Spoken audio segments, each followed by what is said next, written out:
Start किया जाए। Human reproduction weightage wise देखेंगे तो इस बार भी 5 क्वेश्चन आए हैं, पिछली बार 4 सवाल आए हैं, तो 4 से 5 क्वेश्चन का वेटेज इस चैप्टर का है। और इस बार एक इसमें क्वेश्चन ऐसा आ गया जो एनसीईआरटी में दिया नहीं था, ट्विंस वाला सवाल। तो कहने का मतलब है कि यहाँ अच्छे क्वेश्चन आएंगे और कुछ क्वेश्चन डिजाइन होकर के आएंगे जिसमें आपका दिमाग लगेगा। पिछली बार भी एक स्पर्मेटोजेनेसिस और oogenesis के कंपेयर का क्वेश्चन डिजाइन कर दिए थे, उससे पहले भी एक डिजाइन क्वेश्चन आया था। तो यहाँ अच्छे क्वेश्चन मिलेंगे, अगर चीज़ें आपकी समझी हुई हैं तो आसानी से हो जाएंगे। जैसा कि कोई भी चैप्टर एनसीईआरटी का होता है, हमेशा बगैर हेडिंग के पैराग्राफ लिखा रहता है, यहाँ भी लिखा हुआ है। तो चैप्टर ह्यूमन रिप्रोडक्शन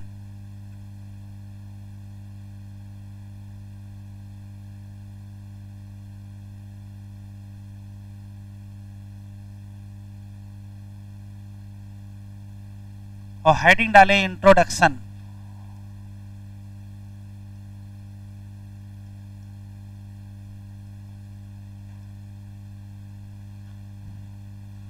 केवल 2-3 बातें हैं। अगर ह्यूमन रिप्रोडक्शन की बात करें तो पहला सवाल ये है कि ह्यूमन में कौन सा रिप्रोडक्शन होगा, तो कहोगे सेक्सुअल रिप्रोडक्शन। और दुनिया में बहुत सारे लोगों में सेक्सुअल रिप्रोडक्शन होता है, तो क्या विशेष है? तो सेक्सुअल रिप्रोडक्शन के साथ बच्चे का जो जन्म है, जिसको विविपैरस कहते हैं, तो विविपैरिटी इंपॉर्टेंट कैरेक्टर है ह्यूमन का, मैमल का कैरेक्टर है। तो ह्यूमन सेक्सुअली रिप्रोड्यूसिंग के साथ विविपैरस है, पहला क्वेश्चन। दुनिया में बहुत सारे लोगों के सेक्सुअल रिप्रोडक्शन है, तो ह्यूमन में भी सेक्सुअल रिप्रोडक्शन है, तो विशेष क्या है? तो विशेष इसके सेक्सुअल रिप्रोडक्शन के इवेंट हैं। जैसे दुनिया में सभी जितने लोग सेक्सुअल रिप्रोडक्शन करेंगे सब में गैमीट बनेगा, ह्यूमन भी बनेगा, मेल है तो स्पर्म बनेगा, फीमेल है तो ओवम बनेगा। इसे विशेष नहीं है, लेकिन अगला ही स्टेप विशेष है। ह्यूमन में मेल गैमीट को फीमेल जेनाइटल ट्रैक्ट या वेजाइना में रिलीज किया जाता है, इसको इंसेमाइनेशन कहते हैं। ये सेक्सुअल रिप्रोडक्शन की विशेष चीज है। उसके बाद फिर मेल और फीमेल गैमीट फ्यूज करेंगे, फर्टिलाइजेशन होंगे। ये सभी सेक्सुअल रिप्रोडक्शन में होता है, ह्यूमन में भी होगा। जाइगोट बनेगा, खास बात नहीं, सब में होता है। लेकिन जाइगोट बनने के बाद जब एम्ब्रायो बनना स्टार्ट होगा तो एक स्टेट बनती है ब्लास्टोसिस्ट, और वो ब्लास्टोसिस्ट यूट्रस से अटैच हो जाती है। यूट्रस से अटैच होना ये ह्यूमन की पहचान है, इसको कहते हैं इम्प्लांटेशन। जैसे बहुत सारे लोगों में सेक्सुअल रिप्रोडक्शन होगा लेकिन वहां इम्प्लांटेशन नहीं मिलेगा, तो विशेष है इम्प्लांटेशन होना। एक बार इम्प्लांटेशन हो गई तो प्रेगनेंसी स्टार्ट हो जाएगी, और फिर एम्ब्रायोजेनेसिस होगा, एम्ब्रायोजेनी, जिसके लिए स्पेशल शब्द है पीरियड ऑफ जेस्टेशन, जो कि 9 महीना 7 दिन का होता है। इस दौरान एम्ब्रायो में बहुत सारे चेंजेज आएंगे। पहले महीने में क्या बनेगा, दूसरे महीने में क्या बनेगा, तीसरे महीने में क्या बनेगा, 5वें में क्या बनेगा, 8वें में क्या बनेगा। इस बार एक क्वेश्चन भी आया था कि किस मंथ में क्या डेवलपमेंट होता है। ठीक, जेस्टेशन का समय कंप्लीट हो जाएगा तो अंततः क्या होगा, चाइल्ड बर्थ होगा। चाइल्ड बर्थ भी विशेष है, जिसको पार्टूरिशन कहते हैं। तो चाइल्ड बर्थ या पार्टूरिशन होगा, और उसके बाद लैक्टेशन होगा। लैक्टेशन क्या है, तो ये वो इवेंट है जिसमें मदर यंग वन को नरिश करते हैं, मिल्क फीड कराते हैं। तो इतनी सारी घटनाएं होनी है, तो इनका एक सही क्रम है। जैसे सबसे पहले गैमीट बनेगा, गैमेटोजेनेसिस होगा, फिर उसके बाद इंसेमाइनेशन होगा, सीमेन या male gamete female genital tract में रिलीज होंगे। उसके बाद फर्टिलाइजेशन होगा, मेल फीमेल गैमीट फ्यूज करेंगे, जाइगोट बनेगा। फिर ब्लास्टोसिस्ट का फॉर्मेशन होगा और इम्प्लांटेशन होगा। उसके बाद जेस्टेशन होगा, एम्ब्रायोजेनेसिस होगी, फिर फाइनली पार्टूरिशन या चाइल्ड बर्थ होगा, और आखिरी में लैक्टेशन होगा। इतने सारे इवेंट होने हैं। अब सवाल ये है कि ह्यूमन में मेल और फीमेल अलग अलग लोग हैं, तो कौन सा इवेंट स्टार्ट होगा? ध्यान से सुनिएगा, ये रिप्रोडक्टिव इवेंट्स स्टार्ट होते हैं प्यूबर्टी पर। लेकिन स्पेशल बात यह है कि मेल में तो स्पर्मेटोजेनेसिस स्टार्ट होगी प्यूबर्टी पर, फीमेल में क्या स्टार्ट होगी? तो कहोगे oogenesis, और हो जाएगा गलत। फीमेल में प्यूबर्टी पर oogenesis नहीं स्टार्ट होती है, क्योंकि oogenesis तो जन्म के पहले ही स्टार्ट हो चुकी है। एम्ब्रायोनिक लाइफ में, तो फिर स्टार्ट क्या होगा? तो कहोगे ओवुलेशन स्टार्ट होगा, मेंस्ट्रुएशन स्टार्ट होगा। पलट देते हैं, इवेंट ऑफ सेक्सुअल रिप्रोडक्शन जितने सारे नाम बताए ये कब शुरू होंगे? तो कहोगे प्यूबर्टी की एज पर शुरू होंगे। लेकिन प्यूबर्टी की एज पर मेल में क्या शुरू होगा? तो कहोगे स्पर्मेटोजेनेसिस शुरू होगी। फीमेल में क्या शुरू होगा? तो कहोगे oogenesis हो जाएगा गलत। oogenesis शुरू नहीं होगी, ओवुलेशन और मेंस्ट्रुएशन। एक बात, मेल और फीमेल के रिप्रोडक्टिव इवेंट में भी तो अंतर होगा भाई। मेल रिप्रोडक्टिव इवेंट अलग हैं, फीमेल रिप्रोडक्टिव इवेंट अलग हैं। एनसीईआरटी में एग्जाम्पल दिया है, जैसे स्पर्मेटोजेनेसिस मेल में ओल्ड एज तक कंटिन्यू रहती है, जबकि oogenesis और मेंस्ट्रुएशन फीमेल में ओल्ड एज तक कंटिन्यू नहीं रहता है। मेंस्ट्रुएशन स्टॉप हो जाता है या oogenesis स्टार्ट हो जाती है लगभग 50 साल की एज के आसपास। ठीक, एक आखिरी सवाल, रिप्रोडक्टिव इवेंट कब स्टार्ट होंगे? तो कहोगे प्यूबर्टी पर। प्यूबर्टी की एज क्या है? तो प्यूबर्टी की एज 11 साल से 13 साल है, 11 to 13 ईयर। इसी को कहते हैं age of sexual maturity. Age of sexual maturity पर मेल में कुछ और होता है और फीमेल में कुछ और होते हैं। जितने बदलाव आते हैं उन सब को सेकेंडरी सेक्सुअल कैरेक्टर कहते हैं। जैसे फीमेल में दो मेन चेंज आते हैं, एक तो मेंस्ट्रुएशन स्टार्ट हो जाएगा और दूसरा ब्रेस्ट का डेवलपमेंट होने लगेगा। लेकिन फीमेल में कुछ और चेंज, मेल में कुछ और चेंज। मेल में क्या स्टार्ट होगा? तो मेल के अपने कैरेक्टर हैं, जैसे फेस पर हेयर आ जाना, बियर्ड एंड मस्टैचेज हो जाना, ये मेल के सेकेंडरी सेक्सुअल कैरेक्टर पहचान है।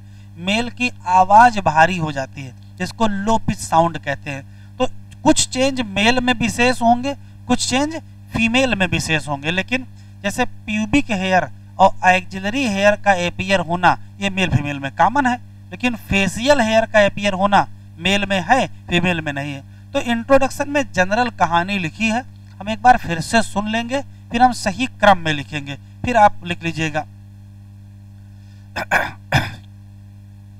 ह्यूमन सेक्सुअली रिप्रोड्यूसिंग ऑर्गेनिज्म है, विविपैरस है। ह्यूमन के सेक्सुअल रिप्रोडक्शन में बहुत सारे इवेंट है, उनका एक सही क्रम है, वो भी लिस्ट आपको लिख देंगे। ये सारे इवेंट कब शुरू होंगे? तो कहोगे प्यूबर्टी की एज पर शुरू होंगे। मेल में क्या शुरू होगा? तो स्पर्मेटोजेनेसिस शुरू होगी। फीमेल में क्या शुरू होगा? तो कहोगे ओवुलेशन और मेंस्ट्रुएशन शुरू होगा। इवेंट में अंतर भी है मेल और फीमेल के। मेल में स्पर्मेटोजेनेसिस ओल्ड एज तक चलेगी, फीमेल में बंद हो जाएगी 50 साल के आसपास। प्यूबर्टी क्या है? एज ऑफ सेक्सुअल मैच्योरिटी है। ये वही एज है जब मेल और फीमेल में एक्सटर्नल चेंजेज आते हैं, उन चेंजेज को सेकेंडरी सेक्सुअल कैरेक्टर कहते हैं। मेल के अलग चेंज है और फीमेल के अलग चेंज है। हम लिख रहे हैं, आप लिख लीजिए।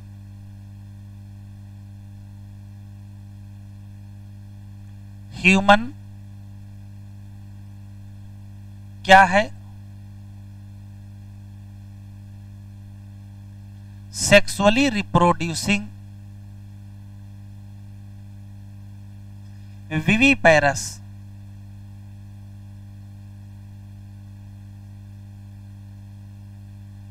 एनिमल।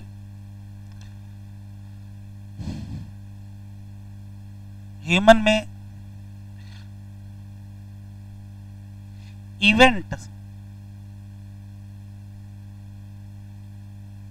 लिखते चलेंगे, इवेंट ऑफ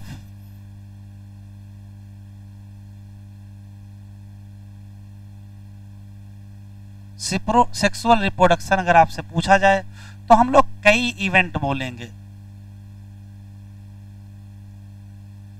इसमें पहला इवेंट है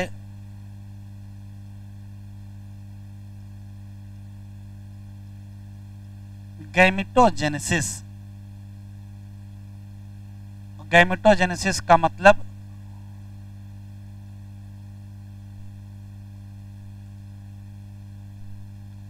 गैमीट फॉर्मेशन। अब जब हम गैमीट फॉर्मेशन कहेंगे तो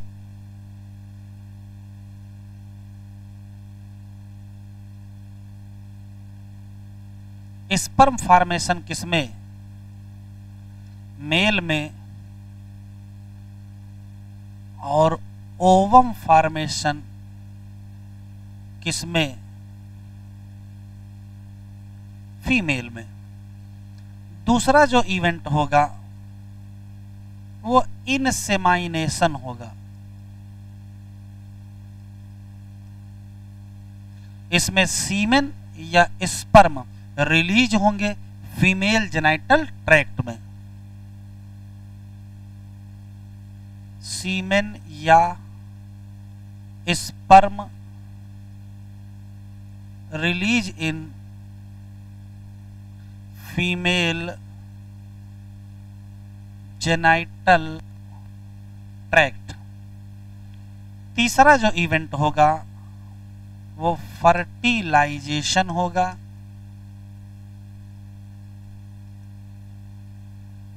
और इसमें फ्यूजन होगा किसका?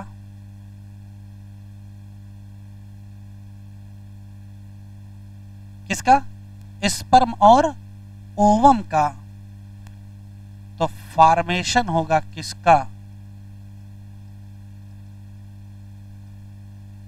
जाइगोट।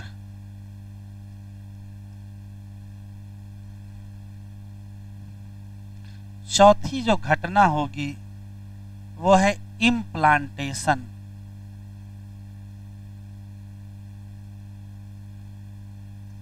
इम्प्लांटेशन की प्रोसेस में दो काम होंगे। जाइगोट डेवलप करके ब्लास्टोसिस्ट बनाएगा और ब्लास्टोसिस्ट यूट्रस से अटैच हो जाएगा।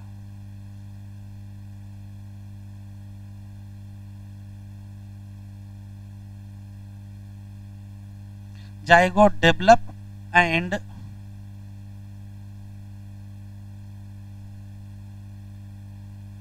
फॉर्मेशन ऑफ ब्लास्टोसिस्ट जो अटैच हो जाएगा किससे? यूट्रस। और यूट्रस से अटैच हो जाने को ही कहते हैं इम्प्लांटेशन। और जब इम्प्लांटेशन हो जाएगा उसी दिन से माना जाएगा कि अब प्रेगनेंसी स्टार्ट हुई, उसके पहले का नहीं काउंट है। फिर 5 नंबर आएगा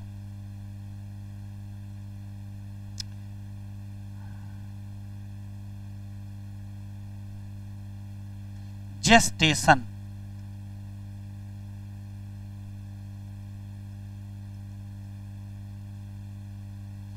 जेस्टेशन को एम्ब्रायोजेनेसिस कहते हैं।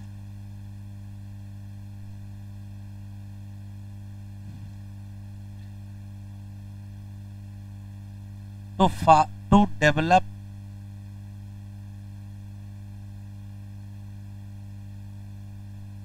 Different organ. फिर होगा पार्टूरिशन।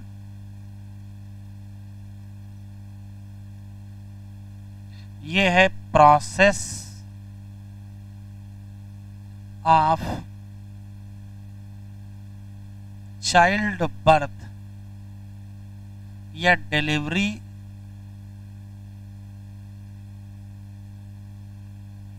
Of baby. ये लिखा नहीं लेकिन ये भी लिख लीजिए, लैक्टेशन।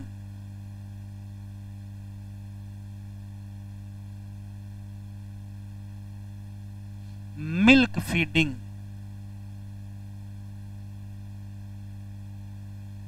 To young one.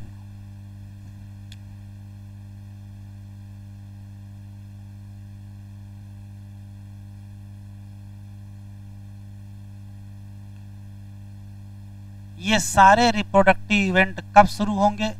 तो कहोगे प्यूबर्टी पर। प्यूबर्टी क्या है? एज ऑफ सेक्सुअल मैच्योरिटी है। कितना? 11 to 13 ईयर। प्यूबर्टी पर क्या स्टार्ट होगा? तो मेल में स्पर्मेटोजेनेसिस स्टार्ट होगी, जबकि फीमेल में ओवुलेशन और मेंस्ट्रुएशन। दोनों में अंतर भी है। मेल में स्पर्मेटोजेनेसिस कंटिन्यू रहेगी ओल्ड एज तक, फीमेल में oogenesis या ओवम फॉर्मेशन बंद हो जाएगा near about 50 year as.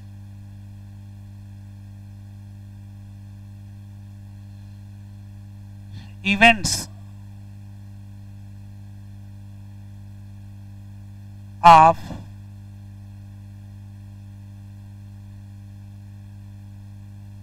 Reproduction कब स्टार्ट होंगे? प्यूबर्टी। और प्यूबर्टी क्या है? तो कहोगे एज ऑफ सेक्सुअल मैच्योरिटी। और कितनी होती है? तो लगभग 11 टू 13 ईयर होती है। इसमें 11 ईयर फीमेल की है और 13 ईयर मेल की है। पहला सवाल।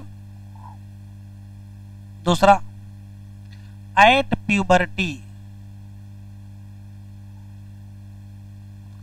At puberty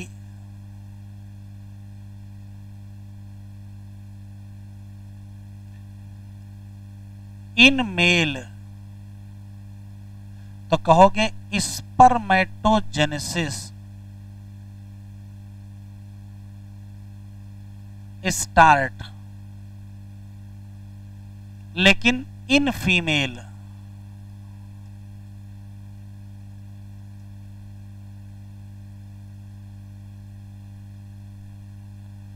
ovulation and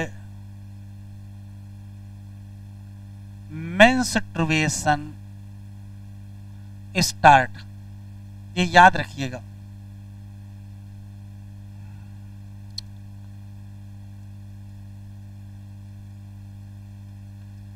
difference in event of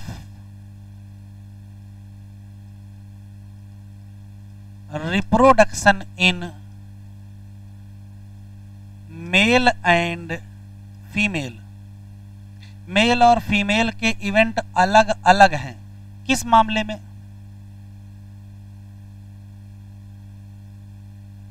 in male spermatogenesis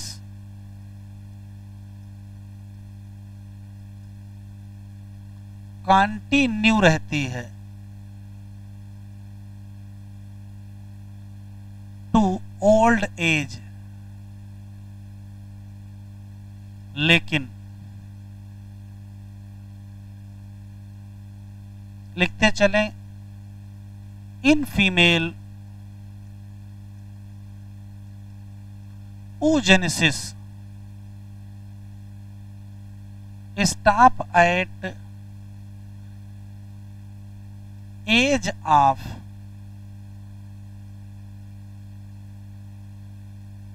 50 year।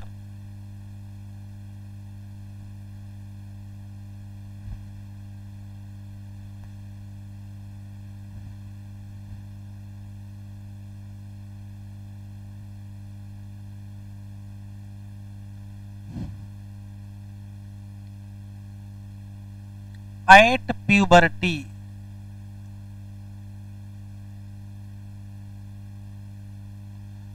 दोनों बोथ मेल एंड फीमेल सोज दिखाते हैं कुछ एक्सटर्नल चेंजेज,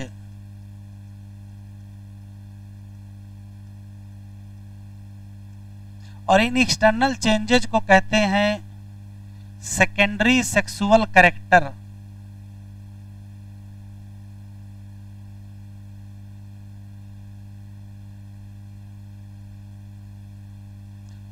और सेकेंडरी सेक्सुअल कैरेक्टर एपियर होते हैं एट प्यूबर्टी। मेल में अलग चेंजेज आते हैं, फीमेल में अलग चेंज आते हैं। मेल में ब्रेस्ट का डेवलपमेंट एक मेन चेंज है, मेंस्ट्रुएशन स्टार्ट दूसरा चेंज है। और भी चेंजेज हैं, प्यूबिक हेयर आ जाएगा, एक्सिलरी हेयर आ जाएगा, हाई पिच वॉइस रहेगी, फैट की सिंथेसिस ज्यादा होगी। और मेल में आवाज भारी हो जाएगी, फेशियल हेयर आ जाएंगे, प्यूबिक एक्सिलरी हेयर आ जाएंगे।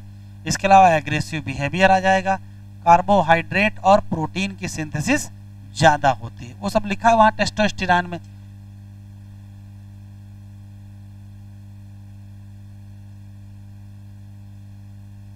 In male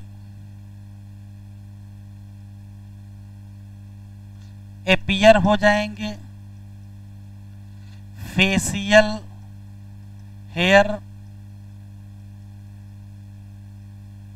pubic hair, axillary hair,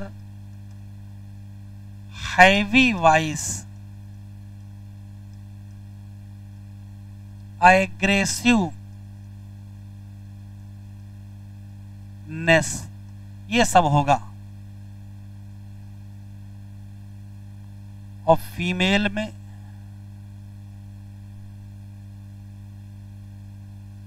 appear हो जाएंगे, pubic hair, axillary hair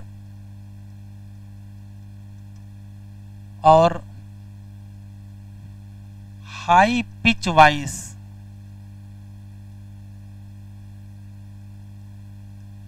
मैमेरी gland,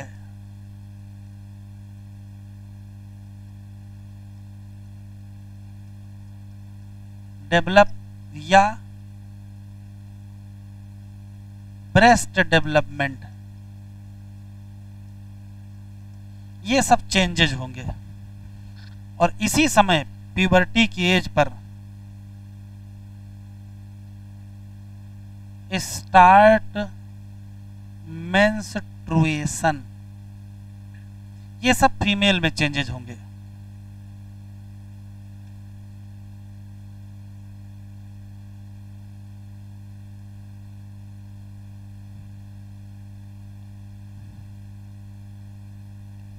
human reproduction और उसका ये इंट्रोडक्शन दिया है। कह रहा है एज यू अवेयर, क्या ह्यूमन क्या है, सेक्सुअली रिप्रोड्यूसिंग है और क्या है, विविपैरस है। जितने भी रिप्रोडक्टिव इवेंट हैं उसमें पहला इवेंट है फॉर्मेशन ऑफ गैमीट, मतलब गैमेटोजेनेसिस। स्पर्म बनाओ किसमें, मेल, और ओवम बनाओ किसमें, फीमेल। फिर दूसरा है transfer of sperm into female genital tract, घटना का नाम इंसेमाइनेशन। तीसरा है fusion of male and female gamete, घटना का नाम फर्टिलाइजेशन। उससे जाइगोट बन जाएगा। फिर जाइगोट के बाद फॉर्मेशन एंड डेवलपमेंट होगा किसका, ब्लास्टोसिस्ट का, और ये अटैच हो जाएगी किससे, यूट्रस से, तो घटना का नाम इम्प्लांटेशन। फिर एम्ब्रियो डेवलपमेंट होगा जिसको क्या कहोगे, जेस्टेशन कहेंगे, और आखिरी में डिलीवरी हो जाएगी किसकी, बेबी, और कहोगे क्या, पार्टूरेशन। यू हैव लर्न दैट, क्या, these reproductive events occurs after, क्या, ये सब प्यूबर्टी के बाद होंगे। तो प्यूबर्टी के बाद होगा क्या, मेल में क्या शुरू होगा, स्पर्मेटोजेनेसिस शुरू होगी, और फीमेल में क्या होगा, oogenesis, ओवुलेशन और मेंस्ट्रुएशन। कह रहा there is remarkable differences between reproductive event in the male and female. जैसे एक एग्जाम्पल दिया है बहुत अंतर। स्पर्म का फॉर्मेशन कंटिन्यू रहेगा किसमें, ओल्ड मेन में, जबकि ओवम का फॉर्मेशन, सीज का मतलब बंद हो जाएगा, वोमेन में लगभग कितने साल पर। कह रहा मेल और फीमेल रिप्रोडक्टिव स्ट्रक्चर। तो हमने 2-3 पॉइंट एक्स्ट्रा आपको बता दिए हैं। हेडिंग डालेंगे male reproductive system.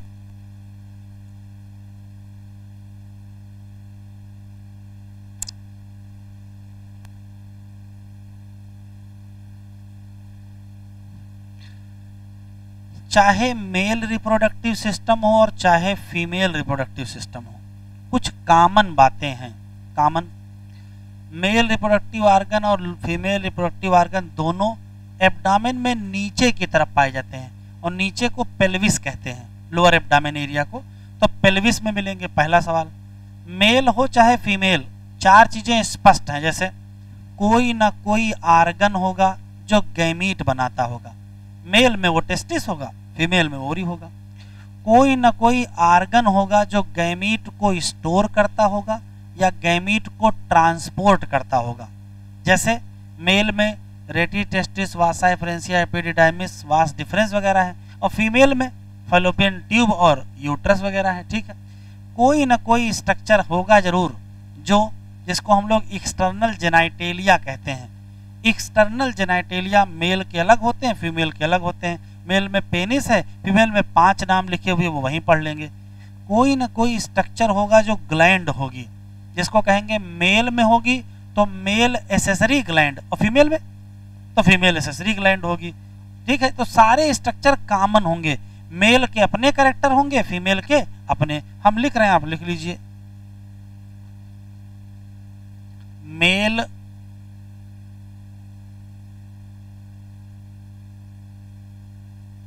Reproductive system कहां पाया जाएगा? तो कहोगे एट पेल्विस, पेल्विस में पाया जाएगा। मेल रिप्रोडक्टिव सिस्टम में क्या क्या आएगा?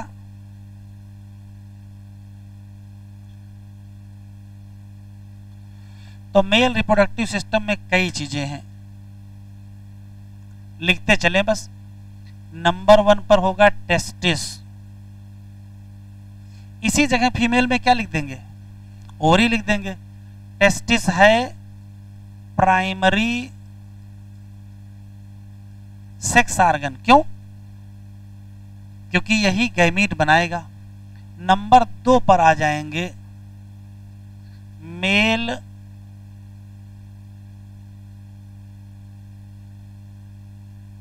एसेसरी डक्ट, और इसमें कई चीजें हैं, 2-3 नाम यहां लिख लेते हैं, जैसे रेटी टेस्टिस क्या होता है आगे पता चलेगा।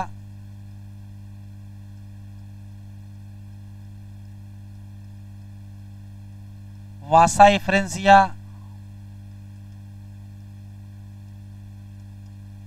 Epididymis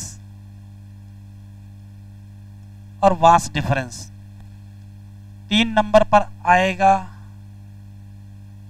mail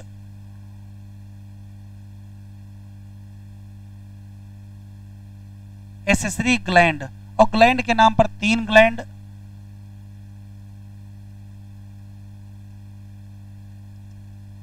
seminal vesicle, prostate gland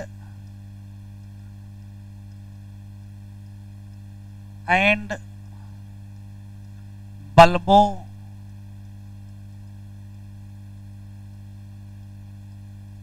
urethral gland. चौथा आएगा मेल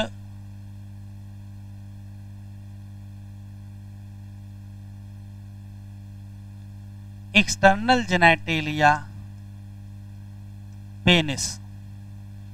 सबके बारे में थोड़ा थोड़ा पढ़ना है, 2-4, सबसे ज्यादा तो टेस्टिस ही पढ़ना है, फिर मेल एसेसरी डक्ट पढ़ना है, मेल एसेसरी ग्लैंड पढ़ना है, फिर एक्सटर्नल जेनेटेलिया पढ़ना है। उसके बाद फिर फीमेल रिप्रोडक्टिव सिस्टम, और यही चीजें फिर हो जाएगा। यहां जहां जहां मेल लिखा है वहां वहां फीमेल लिख जाएगा, तो आंसर भी तो बदल जाएंगे, सामने यही रहेंगे।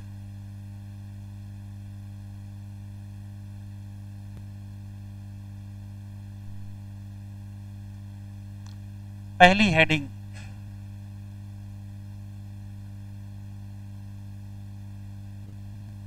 टेस्टिस, सुन लीजिए फिर लिखिएगा।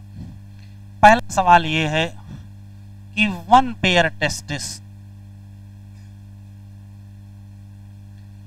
1 pair testis located outside abdomen. ये एब्डोमेन है, एब्डोमेन के आउटसाइड एक पाउच है,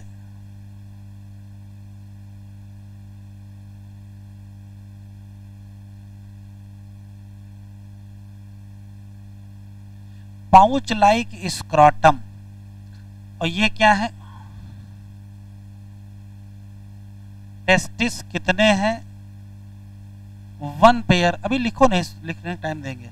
1 पेयर लोकेटेड आउटसाइड एब्डोमेन इन स्क्रॉटम। पहला सवाल तो यही है कि आखिर आउटसाइड एब्डोमेन क्यों है? तो एब्डोमेन का होता है एक निश्चित टेम्परेचर, और ये उतना ही होता है जितना बॉडी टेम्परेचर होता है।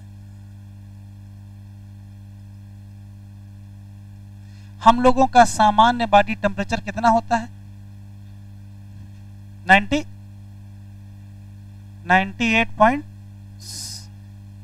अरे 5 मान लो, 6 मान लो, वही मतलब नापना नहीं एग्जैक्ट। हम लोगों का सामान्य जो टेम्परेचर होता है, ठीक, उस सामान्य टेम्परेचर पर यदि टेस्टिस रखे जाएंगे एब्डामेन में तो स्पर्मेटोजेनेसिस नहीं होगी। स्पर्मेटोजेनेसिस के लिए टेस्टिस का टेम्परेचर नॉर्मल बॉडी टेम्परेचर से 2 से 2.5 डिग्री सेंटीग्रेड कम होना चाहिए। अब बड़ी समस्या आ गई है, अगर एब्डामेन के अंदर रखेंगे तो टेस्टिस का टेम्परेचर उतना ही होगा जितना बॉडी का टेम्परेचर होगा। तो इसका हल क्या है? इसका एक ही हल है, इनको एब्डामेन के बाहर करिए। तो एब्डामेन के बाहर कर देंगे कहाँ? पाउच लाइक स्क्रोटम में। क्यों रखे गए? तो कहोगे to maintain temperature of testis higher than body की लोअर देन बॉडी है? लोअर कितना? 2 से 2.5 डिग्री सेंटीग्रेड। क्यों? क्योंकि ये लो टेम्परेचर नेसेसरी है काहे के लिए? स्पर्मेटोजेनेसिस। इसी नाते ऐसा कोई भी वर्कर जो किसी भट्ठी के सामने बैठ के काम करते होंगे, यदि भट्ठी के सामने बैठकर काम करते होंगे तब टेस्टिस का टेम्परेचर बॉडी टेम्परेचर से भी ज्यादा होगा, तो उन लोगों में स्पर्मेटोजेनेसिस क्या होती है? इनहिबिट हो जाती है और फिर स्टरलिटी हो जाती है। लिख लेते हैं, लोकेटेड आउटसाइड एब्डामेन इन स्क्रोटम। क्यों? बिकॉज मेंटेन करना है किसका? टेम्परेचर ऑफ टेस्टिस कितना? 2 से 2.5 डिग्री सेंटीग्रेड लोअर देन किससे? Body temperature. ऐसा क्यों जरूरी है? नेसेसरी फॉर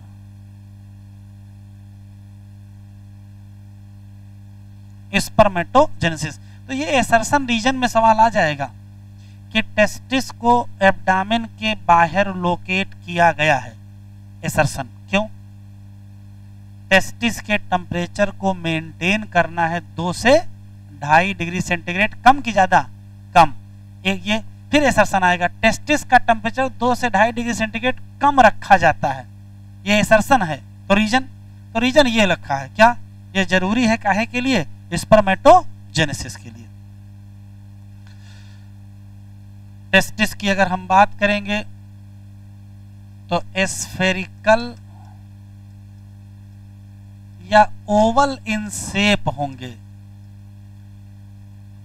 लेंथ की बात करेंगे तो 4 से 5 किलोमीटर।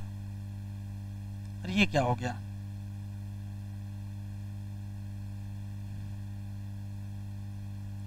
चार से 5 सेंटीमीटर और 2 से 3 सेंटीमीटर।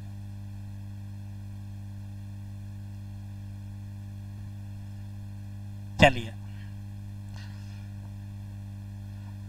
अगर हम इंटरनल स्ट्रक्चर ऑफ टेस्टिस की बात करें तो पहला सवाल है कि टेस्टिस का एक निश्चित ओवल शेप है। क्यों? क्योंकि टेस्टिस के बाहर पाई जाती है डेंस कवरिंग।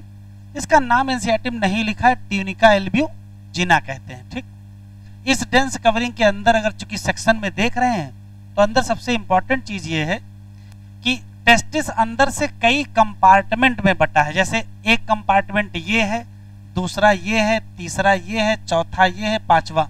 हम तो 5 ही कंपार्टमेंट दिखा पाए हैं, वास्तव में होते कितने हैं? 250 कंपार्टमेंट। तो टेस्टिस अंदर से कंपार्टमेंट में बटा होता है। कितने? लगभग 250 कंपार्टमेंट। किसी एक कंपार्टमेंट को टेस्टिकुलर लोब्यूल कहते हैं। दूसरा सवाल, किसी एक कंपार्टमेंट में हाईली कॉइल्ड ट्यूब्यूल पाई जाती है जिसकी संख्या 1 से 3 होती है और उसका नाम सेमनीफेरस ट्यूब्यूल। तो अगर क्वेश्चन पूछा जाए कि टेस्टिस में टोटल कितनी सेमनीफेरस ट्यूब्यूल हैं, तो भाई अगर सभी कंपार्टमेंट में एक लेंगे तो 250 होंगी, और अगर सभी कंपार्टमेंट में 3 लेंगे तो 750 होंगी। तो रेंज क्या है? 250 से 750 इसकी रेंज है। एक और सवाल, थोड़ा ध्यान से अगर देखा जाएगा तो सेमनीफेरस ट्यूब्यूल का सेक्शन काट दिया गया, तो सेक्शन काट दिया तो ये दिखाई पड़ गया। तो ये 3 सेमनीफेरस ट्यूब्यूल दिखाई पड़ रही हैं, सेमनीफेरस ट्यूब्यूल हैं। और सेमनीफेरस ट्यूब्यूल को चूंकि माइक्रोस्कोप से देख रहे होंगे, तो सेमनीफेरस ट्यूब्यूल की जो लाइनिंग है उसमें 2 प्रकार की सेल पाई जाती है। एक पाई जाती है मेल जर्म सेल और दूसरी पाई जाती है सर्टोली सेल। तो seminiferous tubule line inside by, तो कहोगे 2 टाइप ऑफ सेल, एक का नाम मेल जर्म सेल और दूसरे का नाम सर्टोली सेल। आगे पढ़ेंगे कि जो मेल जर्म सेल है वो मियोटिक डिवीजन या रिडक्शन डिवीजन करेगी और फाइनली स्पर्म बनाएगी। कैसे, वो आगे देखेंगे। उस दौरान सर्टोली सेल की जिम्मेदारी है न्यूट्रिशन देना है किसको? Germ cell. सर्टोली सेल के कई और काम में भी आगे डिस्कस करेंगे जब हम लोग हार्मोनल कंट्रोल पढ़ेंगे। तो मेल जर्म सेल का काम स्पर्म फॉर्मेशन, सर्टोली सेल का काम न्यूट्रिशन टू जर्म सेल है। क्यों? होता क्या है, जैसे जैसे स्पर्म बनते हैं, बनने वाले स्पर्म का जो हेड होता है, स्पर्म का जो हेड होता है वो इन्हीं सर्टोली सेल से क्या हो जाता है? अटैच हो जाता है। क्यों अटैच होता है? क्योंकि न्यूट्रिशन ड्रा करना है। तो जर्म सेल या डेवलप होने वाले स्पर्म को न्यूट्रिशन कौन देगा? Sertoli cell. इसी नाते सर्टोली सेल का एक दूसरा नाम है, इसको नर्स सेल भी कहते हैं या सब टेंटाकुलर सेल। ये बिल्कुल वैसे ही है जैसे वहां पढ़े थे पालिन ग्रेन में एंथर वगैरह पढ़े थे ना, एंथर में टेपिटम पढ़े थे, उसका काम क्या था? न्यूट्रिशन देना। तो भाई सब जगह डेवलपिंग सेल को न्यूट्रिशन देना है, वहां कोई और दे रहा है, यहाँ कोई और दे रहा है। थोड़ा और ध्यान से देखेंगे तो ये एक सेमनीफेरस ट्यूब्यूल, ये दूसरी ट्यूब्यूल, ये तीसरी ट्यूब्यूल, 2 सेमनीफेरस ट्यूब्यूल के बीच की जगह, या इसको ऐसे कह सकते हैं सेमनीफेरस ट्यूब्यूल के बाहर की जगह, इसको कहते हैं इंटरट्यूब्यूलर स्पेस या इंटरस्टिशियल स्पेस। और इंटरस्टिशियल स्पेस में भरा होता है इंटरस्टिशियल टिश्यू, और दुनिया का कोई भी टिश्यू हो उसमें क्या पाई जाएंगी? सेल। सेल का नाम क्या होगा? इंटरस्टिशियल सेल या लिडिक सेल। काम बहुत इंपॉर्टेंट है। यही इंटरस्टिशियल सेल या लिडिक सेल क्या बनाती हैं? सिंथेसिस और सिक्रीशन करती हैं टेस्टिकुलर हार्मोन। इसका नाम टेस्टिकुलर हार्मोन क्यों है? भाई जो टेस्टिस से बने वो टेस्टिकुलर हार्मोन, और जो ओरी से बने वो ओवेरियन हार्मोन। और हार्मोन का नाम एंड्रोजन है या टेस्टोस्टेरोन। ये टेस्टोस्टेरोन क्यों है? क्योंकि ये स्टेरॉयड हार्मोन है। स्टेरॉयड हार्मोन टेस्टिस से निकला है तो नाम क्या रखना पड़ेगा? टेस्टोस्टेरोन। काम आगे देखेंगे ये क्या करवाएगा? स्पर्मेटोजेनेसिस। चूंकि माइक्रोस्कोप से देख ही रहे हैं तो चीज और दिखाई पड़ जाएगी। यहाँ जो इंटरस्टिशियल टिश्यू है इसमें छोटी छोटी ब्लड वेसल मिलेंगी, और एक शब्द लिखा है एनसीईआरटी में, डायग्राम में नहीं है, इम्यूनोलॉजिकली कॉम्पिटेंट सेल। यहाँ कुछ स्पेशल लिम्फोसाइट पाई जाती हैं जो किसी प्रकार के इन्फेक्शन से टेस्टिस के अंदर के टिश्यू को बचाती हैं। तो एनसीईआरटी में लिखा है इम्यूनोलॉजिकली कॉम्पिटेंट सेल। कहाँ मिलेंगी? तो कहोगे इसी इंटरस्टिशियल स्पेस में मिले। इतनी कहानी है। बाकी ये जो अभी मैंने सब नाम लिखे हैं, अभी इनका कुछ डिस्कशन नहीं किया है, इतना सुन लेते हैं फिर से लिख लेते हैं। Testis cover by dense covering या protected by dense covering tunica albuginea. Testis divide into 250 compartment, नाम टेस्टिकुलर लोब्यूल। किसी एक कंपार्टमेंट में 1 से 3 हाईली क्वाइल्ड सेमनीफेरस ट्यूब्यूल, तो टोटल 250 से 750 सेमनीफेरस ट्यूब्यूल। सेमनीफेरस ट्यूब्यूल अंदर से लाइन होती किससे? मेल जर्म सेल और Sertoli cell. Male germ cell meiosis में जाकर के फाइनली क्या करेगी? स्पर्म बनाएगी। और सर्टोली सेल या नर्स सेल या इसका एक और नाम है सब टेंटाकुलर सेल, ये क्या करेगी? ये नरिशमेंट देगी किसको? मेल जर्म सेल को। अगर ना मिले तो डेवलपिंग स्पर्म भी कह सकते हो, कोई दिक्कत नहीं है। फिर और ध्यान से देखेंगे तो दो सेमिनिफेरस ट्यूब्यूल के बीच की जो जगह है या आउटसाइड सेमिनिफेरस ट्यूब्यूल है उसका नाम इंटरट्यूब्यूलर स्पेस, और वहां भरा होगा इंटरस्टिशियल टिश्यू, उसमें होंगी सेल, नाम इंटरस्टिशियल सेल या लिडिक सेल, काम synthesis and secretion of testicular hormone, नाम एंड्रोजन या टेस्टोस्टेरोन, और काम है स्पर्मेटोजेनेसिस। थोड़ा आप माइक्रोस्कोप से देख ही रहे हैं तो ब्लड वेसल दिखाई पड़ जाएंगे, और क्या दिखाई पड़ जाएगा, इम्यूनोलॉजिकली कंपिटेंट सेल। हम जैसे लिख रहे हैं वैसे लिखो।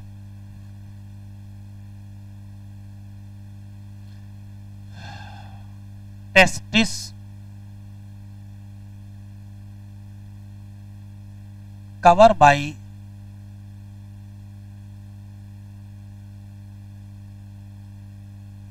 dense covering. Each testis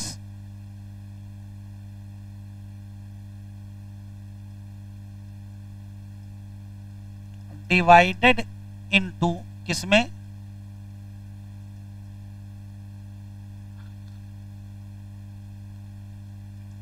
250 compartment, और कहते क्या हो इनको, इनको कहते हैं टेस्टिकुलर लोब्यूल। क्या कहते हैं, testicular lobule. Each testicular lobule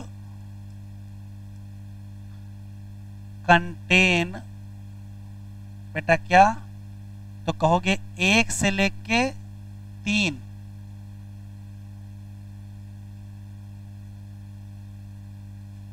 highly coiled, क्या,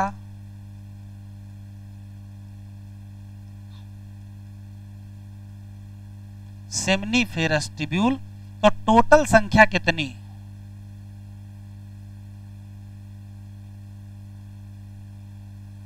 250 से 750 इन टेस्टिस। सही है भाई, एक होगी तो 250 और 3 होंगे तो 750।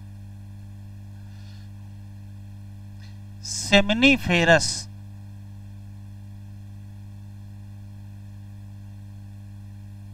Tubule line inside by 2 type cell. अब 2 टाइप की सेल हैं, तो एक कौन सी है, एक है मेल जर्म सेल, जो क्या करेगी, मियोसिस में जाके स्पर्म फॉर्मेशन करेगी। और दूसरी बेटा कौन है, सर्टोली सेल, जो न्यूट्रिशन देगी टू जर्म सेल। ना मिले तो डेवलपिंग स्पर्म भी कह सकते हो। सर्टोली सेल का दूसरा नाम नर सेल, या एक और नाम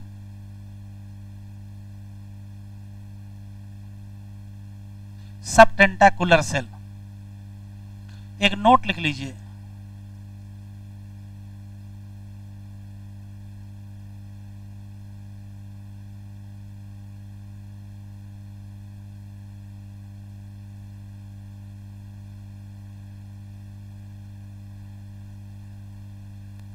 Sertoli cell make blood testis barrier.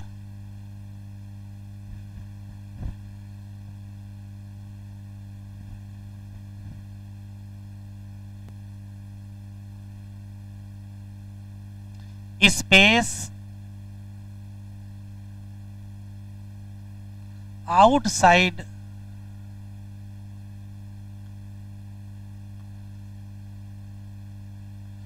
Outside seminiferous tubule क्या होगा,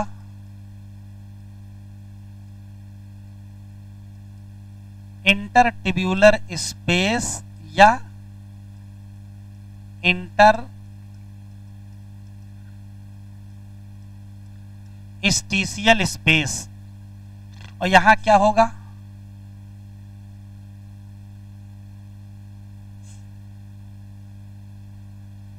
इंटरस्टिशियल सेल या क्या होगी, लिडिक सेल। और सिंथेसिस और सिक्रीशन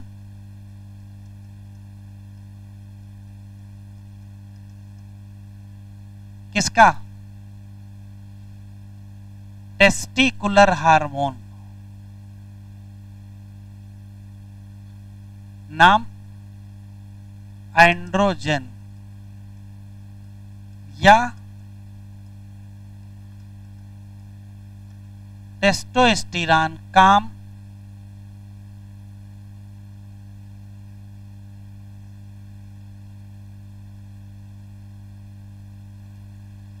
स्पर्मेटोजेनेसिस।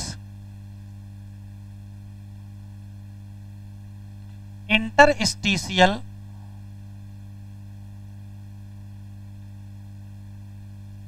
टिश्यू जो है वहां दो चीजें मिलेंगी, एक तो स्मॉल ब्लड वेसल मिलेंगी और इम्यूनोलॉजिकली कॉम्पिटेंट सेल।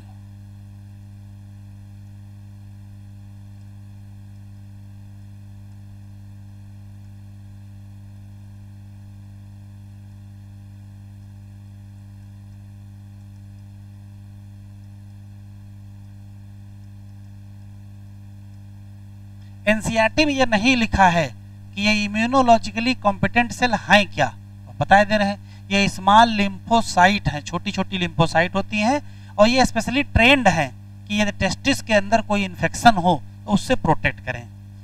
तो ये क्या होती हैं,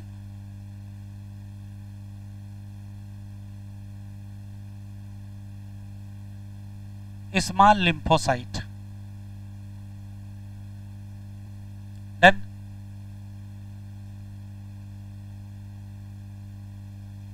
तो जरा एनसीईआरटी खोलो, 4-6 लाइनें पढ़ लेते हैं। मेल रिप्रोडक्टिव सिस्टम कहां लोकेटेड है, पेल्विस रीजन में।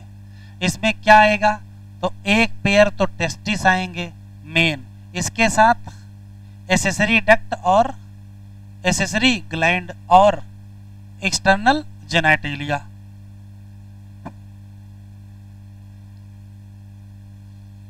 टेस्टिस कहाँ सिचुएटेड है, तो आउटसाइड एब्डोमिनल कैविटी। कहाँ है, पाउच।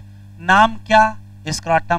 काम क्या, तो help in maintain the low temperature of testis. कितना, 2 से 2.5 degree centigrade low than normal internal body temperature. Necessary for in adult each testis कैसा होगा, oval in shape, length 4 to 5, width कितना 2 से 3 centimeter, cover by dense covering. Each testis has लगभग कितना 250 compartment. नाम testicular lobule. और किसी एक लोब्यूल में 1 से 3 क्या, हाईली क्वाइल्ड। कौन सी, सेमिनिफेरस ट्यूब्यूल। और ये वही जगह है जहां स्पर्म क्या होंगे, प्रोड्यूस। क्यों, सेमिनिफेरस ट्यूब्यूल वो जगह है जहां लाइनिंग में 2 टाइप की सेल हैं। एक का नाम, हाँ इसका दूसरा नाम लिखना भूल गए थे, चलो आगे मिल जाएगा, कोई दिक्कत नहीं है, स्पर्मेटोगोनिया। बाकी आप बढ़ा लीजिए जरा, स्पर्मेटोगोनिया मेल जर्म सेल का ही नाम है। और दूसरी सेल कौन सी है बेटा, जरा कॉपी में बढ़ा लो, स्पर्मेटोगोनिया, मेल जर्म सेल या स्पर्मेटोगोनिया। वैसे आगे मिलेगा भी। Male germ cell meiotic division में जाएंगे और फाइनली देखो लिखा है, तो क्यों सीधे नहीं बनता है, कई स्टेप होते हैं। फाइनली क्या बनाएंगे, स्पर्म। जबकि सर्टोली सेल क्या करेंगे, nutrition to the germ cell. वो जगह जो आउटसाइड कहाँ हो, सेमिनिफेरस ट्यूब्यूल, उसका नाम क्या होगा, इंटरस्टिशियल स्पेस। और यहाँ क्या पाए जाएंगे, स्मॉल ब्लड वेसल और क्या, इंटरस्टिशियल सेल या लिडिक सेल। और लिडिक सेल सिंथेसिस और सिक्रीट करेंगे क्या, टेस्टिकुलर हार्मोन। नाम क्या, ये देखो लाइन लिखी, other immunologically competent cell also present, heading डालिए मेल एसेसरी डक्ट। ये डायग्राम एक बार नीट में आया है, ये डायग्राम एक बार आ चुका है, तो डायग्राम देख लेते हैं। देखो ये तो हो गया टेस्टिस। अभी जो कुछ भी हमने पढ़ा है वो टेस्टिस के बारे में ही पढ़ा है।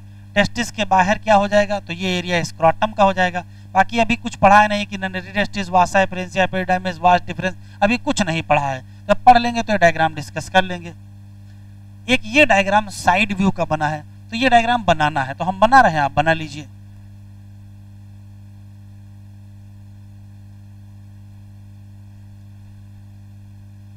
मेल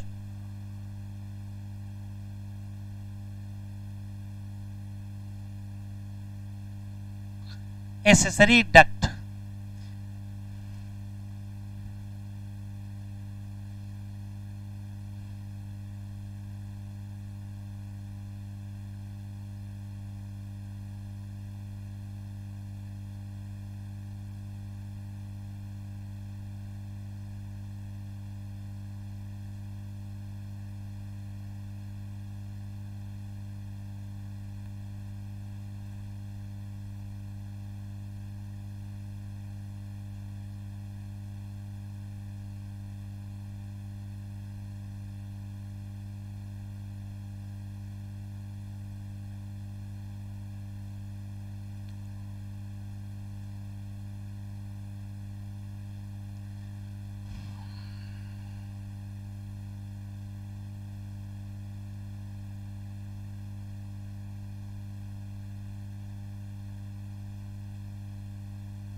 चलो देख लेते हैं। मेल एसेसरी डक्ट, तो मेल एसेसरी डक्ट का एग्जैक्ट व्यू अगर समझना है तो आप यहां आए, इस डायग्राम को देखें। मेल एसेसरी डक्ट में सबसे पहली डक्ट है रेटी टेस्टिस, रेटी टेस्टिस के बाद दूसरी डक्ट है वासा इफ्रेंसिया, तीसरी डक्ट है एपिडिडाइमिस और चौथी डक्ट है क्या, वास डिफरेंस। जो वहां डायग्राम बनाए हो उसमें वास डिफरेंस तो दिख रही है, उसके पहले का कुछ नहीं दिख रहा है। तो अगर आपसे क्वेश्चन पूछा जाए कि मेल में एसेसरी डक्ट कौन सी है, तो आप नाम बताओगे, रेटी टेस्टिस, वासा इफ्रेंसिया, एपिडिडाइमिस, वास डिफरेंस, यही चार मेन है दो और एसेसरी डक्ट, इजाकुलेटरी डक्ट और यूरेथ्रा। यहां देखो, अगर यहां डायग्राम देखें तो वो छोटे छोटे स्ट्रक्चर तो सभी टेस्टिस के आसपास यहां दिख रहे होंगे। टेस्टिस से क्या निकलता दिखाई पड़ रहा है, वास डिफरेंस। ये है वास डिफरेंस। ये देखिए लिखा है डक्ट ऑफ सेमिनल वेस्किल, और ये दोनों जुड़ गई हैं तो क्या बन गई है, इजाकुलेटरी डक्ट। जो जाके कहाँ खुल गई है, यूरेथ्रा। तो मेल एसेसरी डक्ट में कौन कौन सी चीजें हैं, तो कहोगे रेटी टेस्टिस, वासा एफरेंसिया, एपिडिडाइमिस, वास डिफरेंस। और वास डिफरेंस के बाद इजाकुलेटरी डक्ट और क्या मिलेगा, यूरेथ्रा। पहला सवाल 2 बार ये क्वेश्चन आ चुका है कि टेस्टिस पर बनने वाले स्पर्म बॉडी के आउटसाइड जाएंगे, उसका एग्जैक्ट पाथ क्या है। तो देखो एग्जैक्ट पाथ क्या है। अगर एग्जैक्ट पाथ हम देखें तो कहां शुरू करेंगे, सेमिनिफेरस ट्यूब्यूल कहां खुलेगी, रेटी टेस्टिस कहां खुलेंगे, वासा एफरेंसिया कहां खुलेगी, एपिडिडाइमिस कहां खुलेगी, वास डिफरेंस। और वास डिफरेंस कहां खुलेगा, कहोगे वास डिफरेंस सेमिनल वेस्किल के डक्ट से जुड़ जाएगा, वास डिफरेंस सेमिनल वेस्किल के डक्ट से जुड़ जाएगा और क्या बना लेगा, इजाकुलेटरी डक्ट। और इजाकुलेटरी डक्ट कहां खुलेगी, तो कहोगे यूरेथ्रा। और फिर क्या होगा, आउटसाइड। तो पूरा पाथवे देखो क्या है, सेमिनल वेस्किल है, फिर सेमिनिफेरस ट्यूब्यूल है, फिर रेटी टेस्टिस है, फिर वासा एफरेंसिया है, फिर एपिडिडाइमिस है, फिर वास डिफरेंस है। वास डिफरेंस के बाद क्या है, इजाकुलेटरी डक्ट है, और इजाकुलेटरी डक्ट के बाद क्या है, यूरेथ्रा। ये 2 बार एग्जाम में आ चुका है। अभी एग्जामिनर एक क्वेश्चन नया डिजाइन कर रहा है, कह रहा है कि मान लेते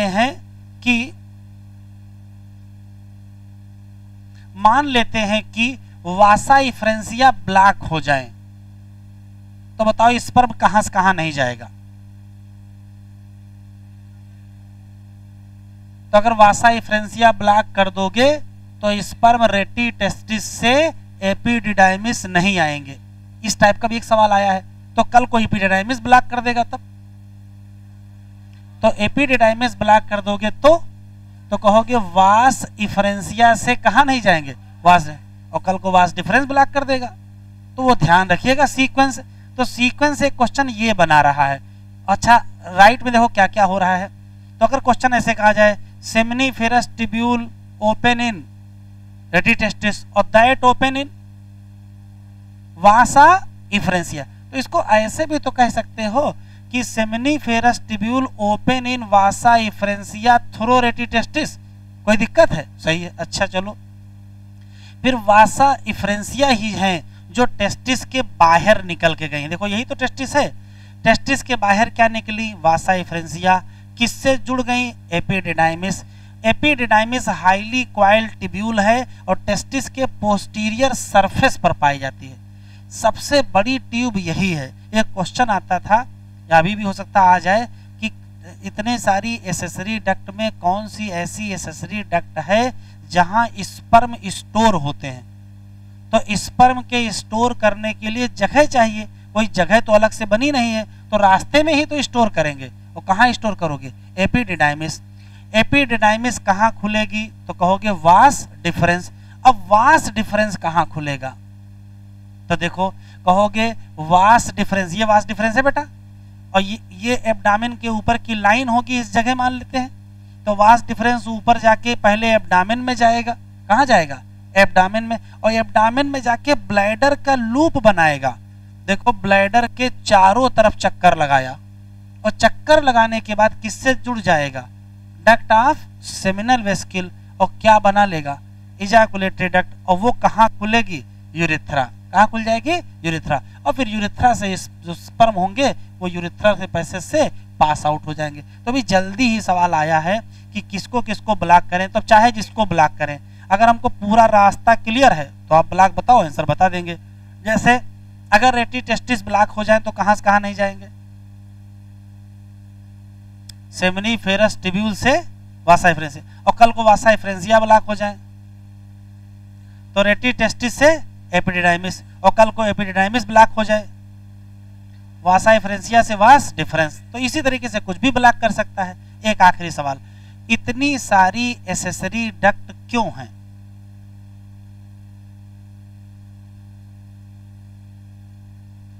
कोई तो कारण होगा, तो ध्यान से सुनिएगा। जितनी एसेसरी डक्ट हैं उनके 2 मेन काम है। हम लोगों में स्पर्म कंटिन्यूअस बनता है, लेकिन शरीर के बाहर कंटिन्यूअस नहीं जाता है, तो कहीं तो स्टोर करना पड़ेगा।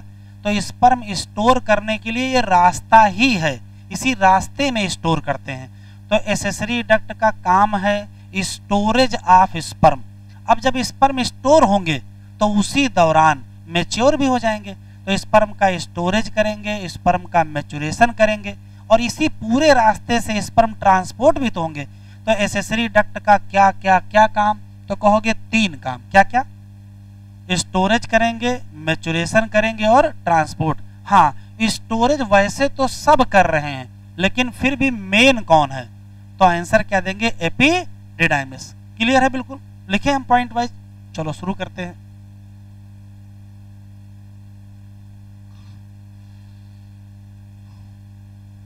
मेल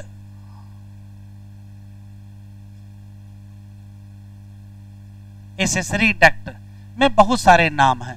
क्या क्या है?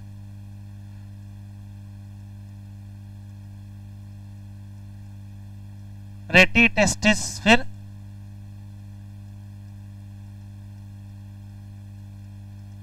वासा एफ्रेंसिया, फिर एपिडिडाइमिस, फिर वास डिफरेंस, फिर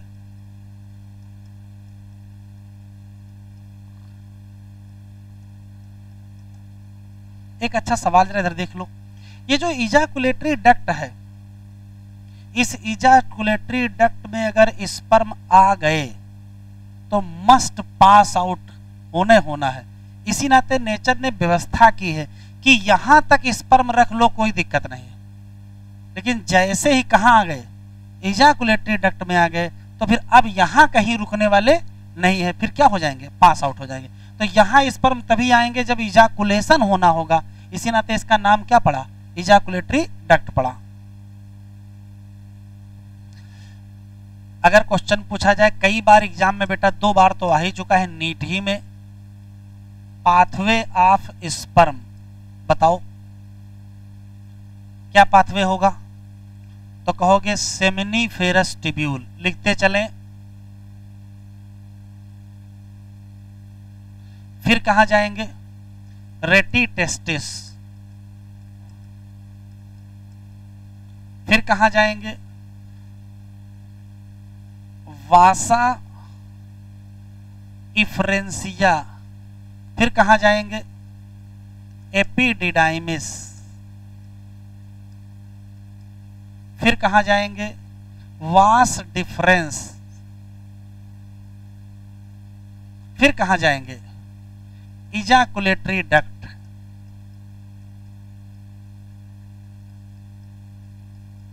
और फिर कहां जाएंगे? यूरिथ्रा। और फिर कहां जाएंगे? Pass out.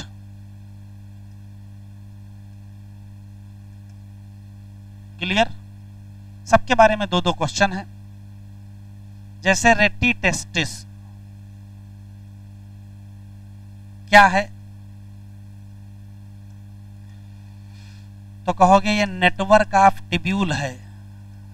रेटी का मतलब क्या होता है? रेटी का मतलब रेटिकुलम होता है, रेटिकुलम का मतलब नेटवर्क होता है। तो ये नेटवर्क ऑफ ट्यूब्यूल है। ठीक है। दूसरा सेमिनिफेरस ट्यूब्यूल ओपन इन कहां? वासा इफ्रेंसिया थ्रो रेटी टेस्टिस। खत्म। दूसरा है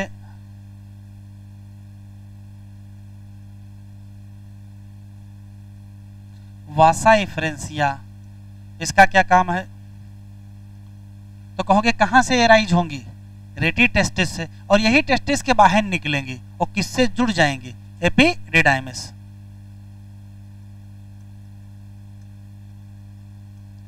arise from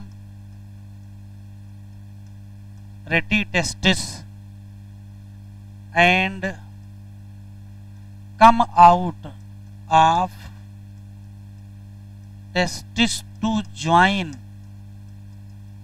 with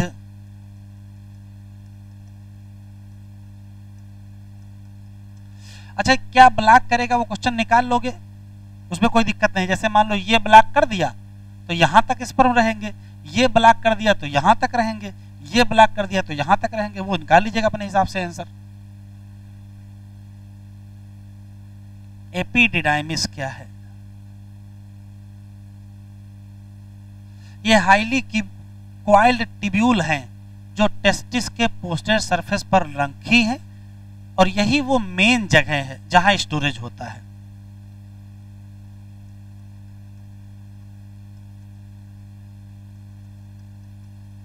highly coiled tube है दैट प्लेस एट कहां?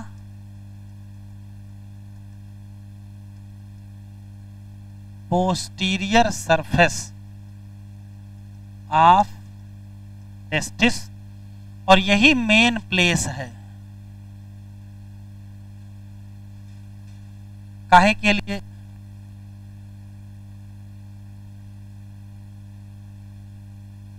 Storage of sperm.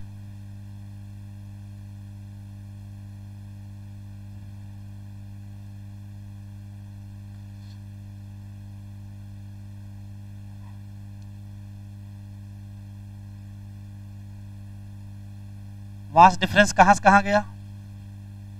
तो कहोगे एपिडिडाइमिस से निकला, ऊपर एब्डामेन में गया, किसके लूप बनाया? ब्लैडर के। किससे जुड़ा? सेमिनल वेस्किल की डक्ट से। क्या बन गया? Ejaculatory duct. कहां खुल गया है? तो कहोगे यूरिथ्रा में।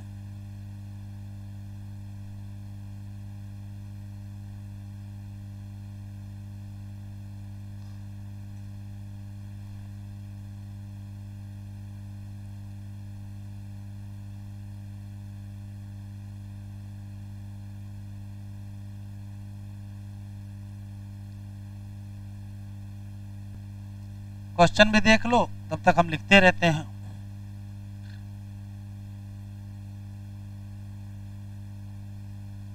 Vas deferens arise from epididymis। Epididymis से निकलेंगी और कहां चढ़ के जाएंगे? एंड एसेंड अप इन किसमें? एब्डामेन। Then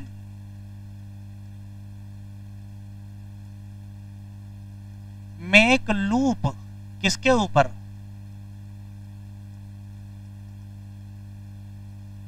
over urinary bladder. उसके बाद क्या होगा? After that join with duct of seminal vesicle to make ejaculatory duct, जो कहां खुलेगी? Urethra. After that it joint with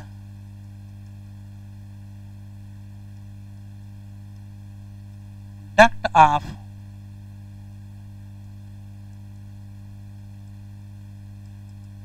seminal vesicle to make ejaculatory duct that open in urethra। तो ये भी तो कह सकते हो कि vas deferens open in urethra as ejaculatory duct. कोई दिक्कत है? वास डिफरेंस ही तो यूरिथ्रा में खुल रही है, बस नाम उसका बदल गया है। क्या हो गया है? इजाकुलेटरी डक्ट। जितनी एसेसरी डक्ट हैं ऑल मेल एसेसरी डक्ट काहे के लिए हैं? फॉर स्टोरेज मैचुरेशन एंड क्या? Transport of sperm outside. हाँ, स्टोर में मेन कौन है? तो स्टोर में मेन एपिडिडाइमिस से मैं आपको बता ही दिया हूं।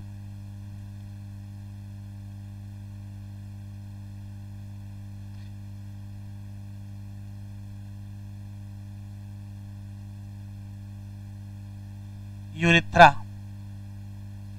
लिख लियो, जरा डायग्राम देख लो बेटा। बैक करें क्या? यहां छूट गया।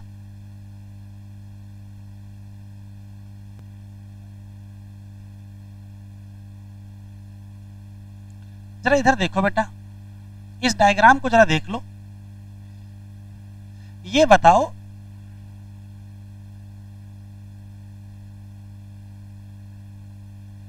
ये क्या खुल गया है? बैक कहां से जाएगा?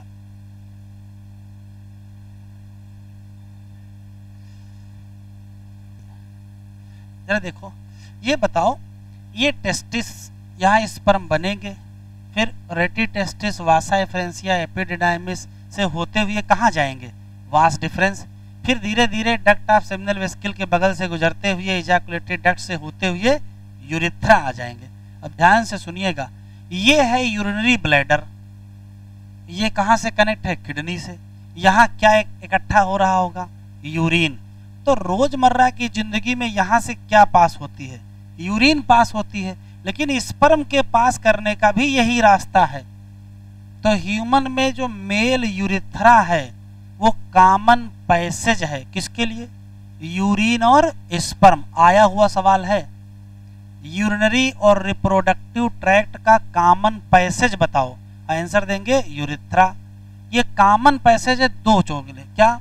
एक स्पर्म भी पास होगा और एक यूरिन। इसी नाते इसका नाम बदल दिया गया, यूरिथ्रा का नाम बदल के यूरो जेनाइटल डक्ट। डायग्राम में बढ़ाओ।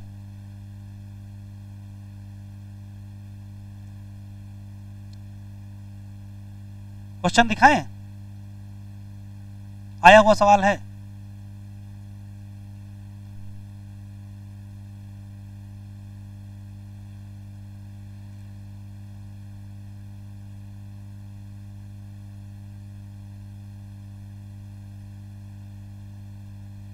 जिसको जल्दी मिल जाए हमको बताए।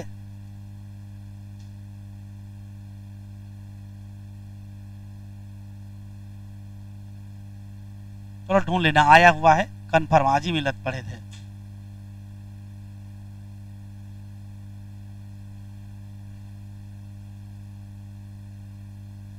तो लिखो, यूरिथ्रा कहां से एराइज हुआ?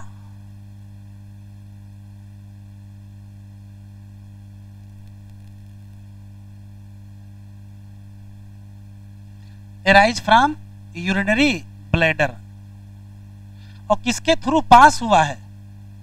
पेनिस के थ्रू पास हुआ है। और इसकी ओपनिंग का नाम ये जो है, इसे कहते हैं urethral meatus. Urethral meatus.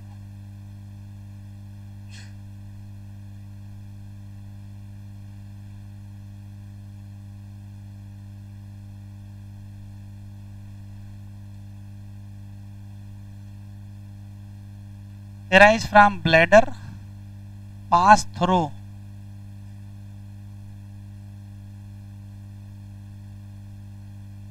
Penis और कॉमन पैसेज है। काहे के लिए? तो कहोगे यूरिन एंड स्पर्म दोनों के लिए है। इसी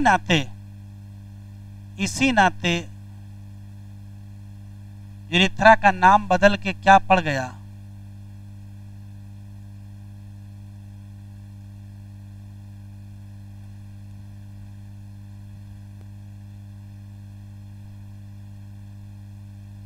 इस डायग्राम को देखें, ये साइड व्यू है, ध्यान से देखें। तो मेल एसेसरी ग्लैंड के नाम पर 3 ग्लैंड पाई जाती हैं। एक का नाम सेमिनल वेस्किल, एक का नाम प्रोस्टेट ग्लैंड, एक का नाम बल्बो यूरिथ्रल। बस संख्या याद रखिएगा। जो सेमिनल वेस्किल है वो पेयर होती, मतलब 2, प्रोस्टेट ग्लैंड अनपेयर मतलब 1, और बल्बो यूरिथ्रल ग्लैंड का मतलब पेयर 2।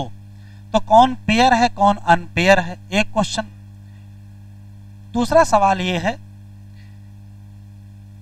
प्रोस्टेट ग्लैंड की लोकेशन बड़ा स्पेशल है। जैसे मान लेते हैं ये यूरिथ्रा है और ये प्रोस्टेट ग्लैंड है। प्रोस्टेट ग्लैंड कहाँ पाई जाएगी, तो कहोगे यूरिनरी ब्लैडर के नेक पर, लेकिन अराउंड द यूरिथ्रा। ये स्पेशल लोकेशन इसकी याद रखेंगे। एक तो ये हो गया। सबके सिक्रीशन का काम याद रखिएगा। जो सेमाइनल वेस्किल है उसका जो सिक्रीशन है उसमें फ्रक्टोज ज्यादा पाया जाता है, और जो प्रोस्टेट ग्लैंड है उसमें कैल्शियम ज्यादा पाया जाता है। इसी नाते इन सब का जो मिक्स सिक्रीशन है उसमें फ्रक्टोज भी है और कैल्शियम भी है। फ्रक्टोज है मतलब ग्लूकोज कार्बोहाइड्रेट का फॉर्म है, इसका मतलब ये एनर्जी देने में इस्तेमाल होता होगा, और कैल्शियम से मोटाइलिटी आती है। तो किसमें फ्रक्टोज है और किसमें कैल्शियम है। सेमाइनल वेस्किल वाले में फ्रक्टोज है, जबकि प्रोस्टेट ग्लैंड वाले में कैल्शियम है। इन तीनों में से जो सबसे आखिरी ग्लैंड है जिसका नाम बल्बो यूरिथ्रल ग्लैंड, इसका दूसरा नाम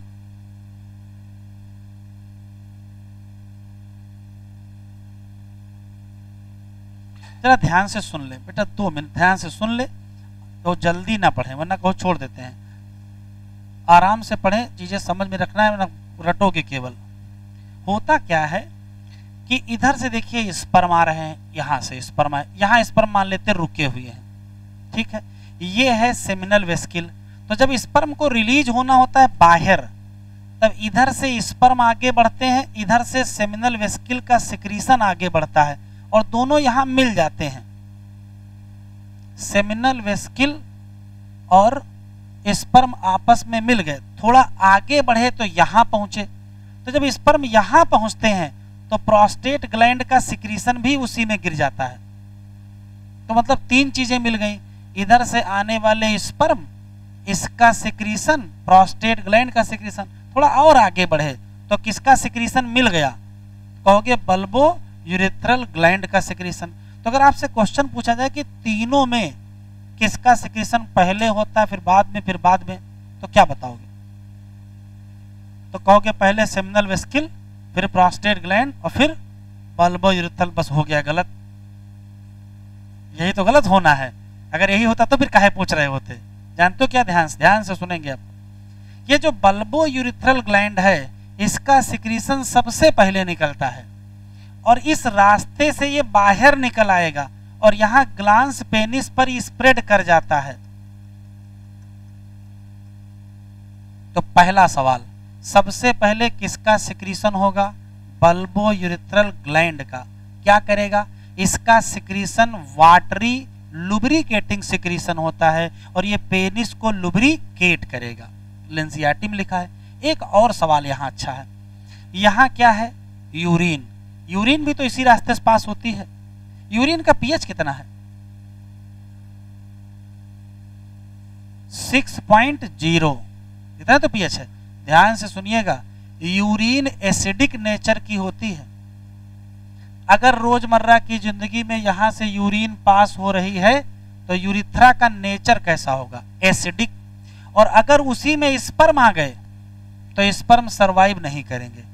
एसिडिक मीडियम में स्पर्म सरवाइव नहीं करते हैं। तो अब बड़ी समस्या है, यहां से यूरिन का रास्ता बंद कर दिया जाए क्या, कि इधर से यूरिन कभी आए ही ना, क्योंकि स्पर्म गुजरना है, ये भी नहीं कर सकते हैं। तो इसका हल निकाला गया है कि ठीक है, यहां से यूरिन पास हो रही, उसको पास होने दीजिए। ड्यूरिंग द इंटरकोर्स जब यहाँ स्पर्म पास होने होंगे तब इस रास्ते को सही कर लिया जाएगा। क्या, इसका जो सिक्रीशन है वो एल्कलाइन होता है, वो इस रास्ते से गुजरेगा और पूरे पैसेज का एसिडिक नेचर समाप्त कर देगा, रास्ता ही क्लियर कर देगा। उसके बाद सब लोग पास होंगे। तो इसका सिक्रीशन बहुत इंपॉर्टेंट है, किसका, बल्बो यूरिथ्रल ग्लैंड या काउपर ग्लैंड। फिर से सुन लेते हैं, 3 ग्लैंड है, नाम याद रखिएगा कौन कौन, seminal vesicle, prostate gland, bulbourethral या इन तीनों का अपना अपना विशेषता है। जो सेमिनल वेसिकल है उसमें फ्रक्टोज पाया जाता है, जो प्रोस्टेट है उसमें कैल्शियम पाया जाता है। फ्रक्टोज एनर्जी देगा, कैल्शियम मोटेलिटी देगा। बल्बो यूरेथ्रल ग्लैंड का सिक्रीशन वाटरी होता है, विस्कस होता है, सबसे पहले निकलेगा और निकल के दो काम करेगा, और दोनों बहुत इंपॉर्टेंट है, कई बार आ चुके हैं एग्जाम में। पहला काम, ये एसिडिक नेचर ऑफ यूरिथ्रा को न्यूट्रलाइज करेगा, और दूसरा काम, यही पेनिस को लुब्रिकेट करेगा। सबकी संख्या कितनी है? तो किसी की एक है, किसी की दो। अब लिखिए,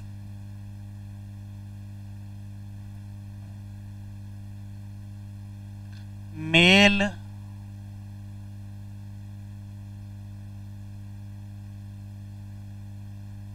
एसेसरी ग्लैंड, पहले तो नाम लिख लीजिए, सेमाइनल वेसिकल, ये कैसी है? पेयर है। प्रोस्टेट ग्लैंड क्या है? अनपेयर। थोड़ा जल्दी लिखो। और बल्बो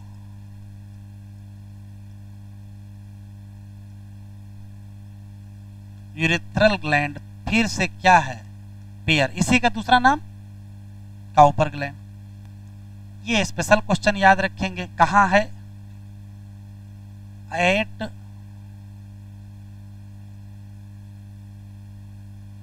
ब्लैडर नेक। और कहाँ है? Around urethra. इसी नाते ओल्ड एज में समस्या आती है मेल में।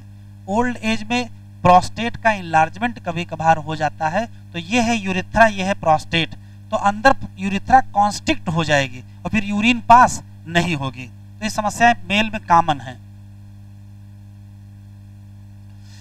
फिर आएगा सेमाइनल वेसिकल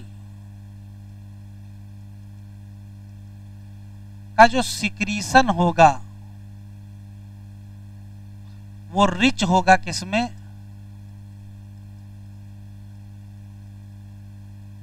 फ्रक्टोज में। प्रोस्टेट ग्लैंड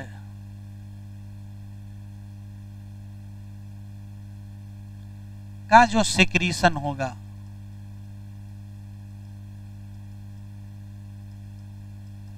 रिच इन किसमें?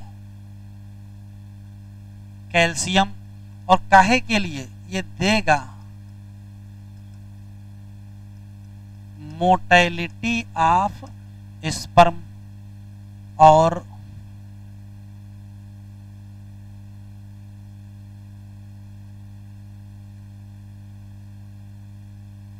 बल्बो यूरिथ्रल ग्लैंड का जो सिक्रीशन होगा उससे जुड़े क्वेश्चन। पहली बात तो यही सबसे पहले फर्स्टली रिलीज आउट होगा। दूसरा कैसा होगा? Watery and viscous and alkaline. क्या करेगा? न्यूट्रलाइज करेगा।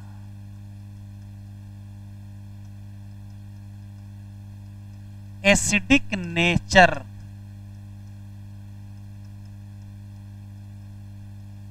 ऑफ यूरिथ्रा, और यही क्या काम करेगा?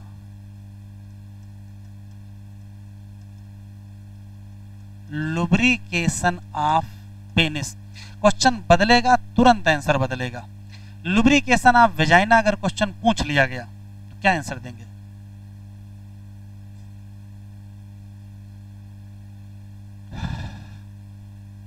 क्वेश्चन बदल जाएगा, तुरंत आंसर बदल जाएगा।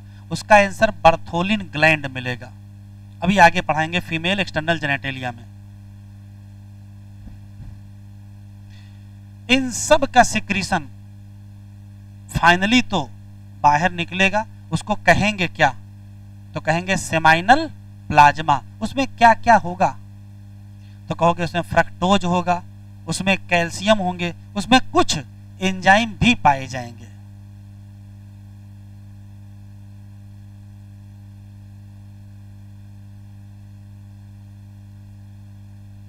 Mix secretion of accessory gland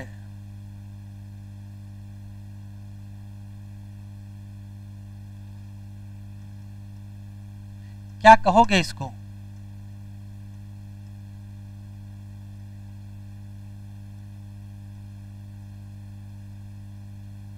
called as seminal plasma. और बताओ इसमें क्या क्या होता है? 3 बार तो नीट में आ चुका है। क्या क्या होता है? फ्रक्टोज होता है, कैल्शियम होता है और सर्टेन एंजाइम। एक बार पलट के आया था, क्वेश्चन था secretion with fructose and calcium secreted from, तो आंसर क्या मिलेगा? मेल एसेसरी ग्लैंड मिलेगा। Rich in fructose, calcium and certain enzyme.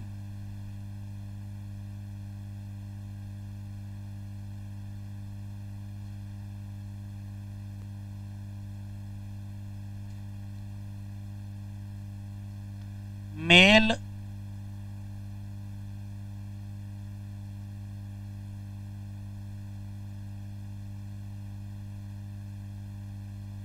Mail external genitalia, तो मेल एक्सटर्नल जेनेटेलिया के नाम पर पेनिस, इसी को mail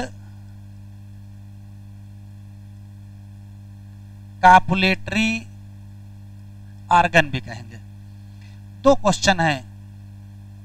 penis made up of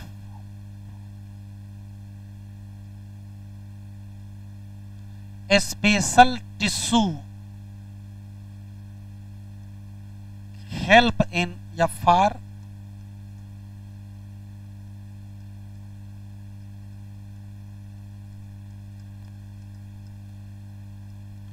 erection of penis,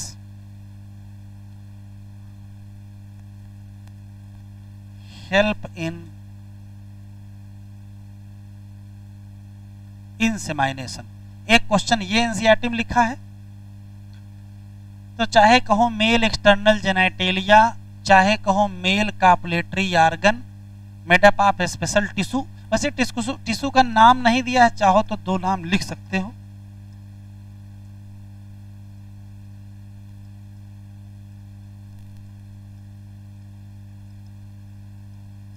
corpora स्पॉन्जियोसा and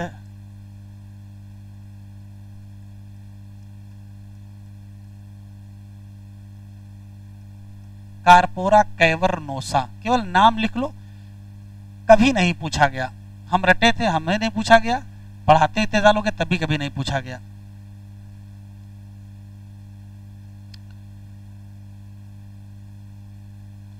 penis का इनलार्ज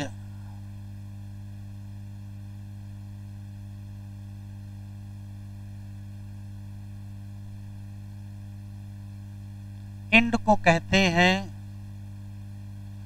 ग्लांस पेनिस और cover by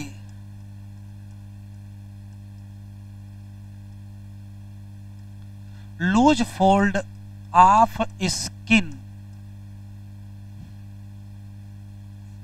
कहते हैं फोर स्किन, या इसी का दूसरा नाम प्रीप्यूस है। बस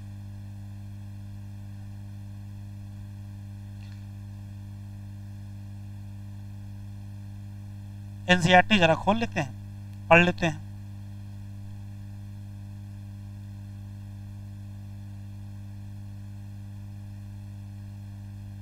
कार्पोरा स्पॉन्जियोसा, कार्पोरा कैवर्नोसा टिश्यू के नाम है। काम करेंगे, आपके पास बुकलेट है, 2 काम आज ही करिएगा। मेल रिप्रोडक्टिव सिस्टम एक बार एनसीईआरटी से फिर से पढ़ लीजिएगा, प्रिंटेड नोट से चाहे पढ़ लीजिएगा, चाहे जो लिख रहे हो उससे पढ़ लीजिएगा। फिर आज ही इसके सारे क्वेश्चन लगा डालिएगा। एक काम और करेंगे, प्रीवियस ईयर में करीबन 100 सवाल दिए हुए हैं, तो उन 100 सवाल में नंबर सर्च कर लीजिएगा कि मेल रिप्रोडक्टिव सिस्टम के कौन कौन सवाल हैं। ठीक है, ना सर्च करना हो तो अभी हमसे मिलिएगा, हम आपको बता देंगे कौन कौन सवाल हैं। ठीक है, उतने क्वेश्चन और लगा लीजिएगा।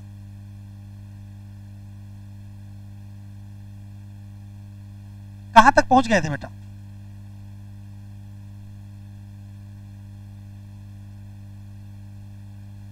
हाँ, ये डायग्राम सुनो, एक बार ये डायग्राम एग्जाम में आ चुका है, एक बार ये आ चुका है, अब सारी चीजें इसमें क्लियर है भाई। टेस्टिस है, rete testis, vasa efferentia, epididymis, vas deferens, और इधर देखो seminal vesicle, prostate gland, bulbourethral, urethra, testis, scrotum, foreskin और ग्लांस पेनिस, इसमें देख लो यहाँ भी वही सब है।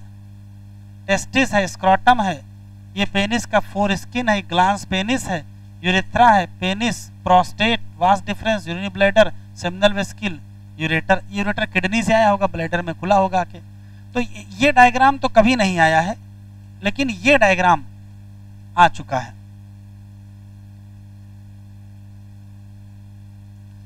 मेल सेक्स एसेसरी डक्ट में कौन कौन आएंगे? रेटी टेस्टिस, वासा फ्रेंसिया, एपिडिडाइमिस और vas deferens. Seminiferous tubule of testis कहाँ खुलेंगी? वासा फ्रेंसिया, किसके थ्रू? रेटी टेस्टिस। वासा फ्रेंसिया कहाँ से निकलेंगी? टेस्टिस से, और कहाँ खुल जाएंगी? एपिडिडाइमिस, जो कहाँ लोकेटेड है? Posterior surface. एपिडिडाइमिस कहाँ जाएगी? वास डिफरेंस, जो चढ़ेगी, एसेंड, कहाँ जाएगी? एब्डामेन, लूब बनाएगी, किसके अराउंड? ब्लैडर, और फिर ये जुड़ जाएगी, रिसीव, किसकी डक्ट? सेमिनल वेस्किल, और जैसे जुड़ेगी वैसे इसका नाम क्या हो जाएगी? तो कहाँ खुलेगी? यूरिथ्रा में, as a ejaculator. These duct store करेंगे और ट्रांसपोर्ट करेंगे sperm from testis to outside through the urethra. Urethra कहाँ से शुरू होगा? ब्लैडर से, एक्सटेंड किसके थ्रू होगा? पेनिस, और बाहर ओपनिंग का नाम यूरिथ्रल मिएटस। ये वही डायग्राम है जिसमें स्पर्मेटोगोनिया, ये देखो स्पर्म बन रहे हैं, ये इंटरस्टिशियल सेल हैं, ये सर्टोली सेल है, हो सकता है लेबलिंग में आ जाए। पेनिस क्या है? मेल एक्सटर्नल जेनेटिलिया, बना किसका है? स्पेशल टिश्यू, काम क्या है? इरेक्शन ऑफ पेनिस, फैसिलिटेट करेंगे क्या? इंसेमिनेशन। इन लार्ज इंड का नाम क्या है? ग्लांस पेनिस, कवर किससे है? लूज फोल्ड, नाम क्या है? Four skin. Mail accessory gland में क्या क्या आएगी? सेमिनल वेस्किल, यहाँ लिखा है ए प्रोस्टेट, ए क्यों लिखा है? अनपेयर है, और पेयर क्या? Bulbourethral. Secretion of these gland constitute क्या? Seminal plasma, rich in fructose, calcium and certain enzyme. ये फ्रक्टोज कहाँ का है? फ्रक्टोज कहाँ का है? और कैल्शियम प्रोस्टेट ग्लैंड का। These secretion of bulbourethral gland also help in the lubrication of penis. बस आज इतना ही। एक सवाल देख लेते हैं, एक सवाल, केवल एक सवाल।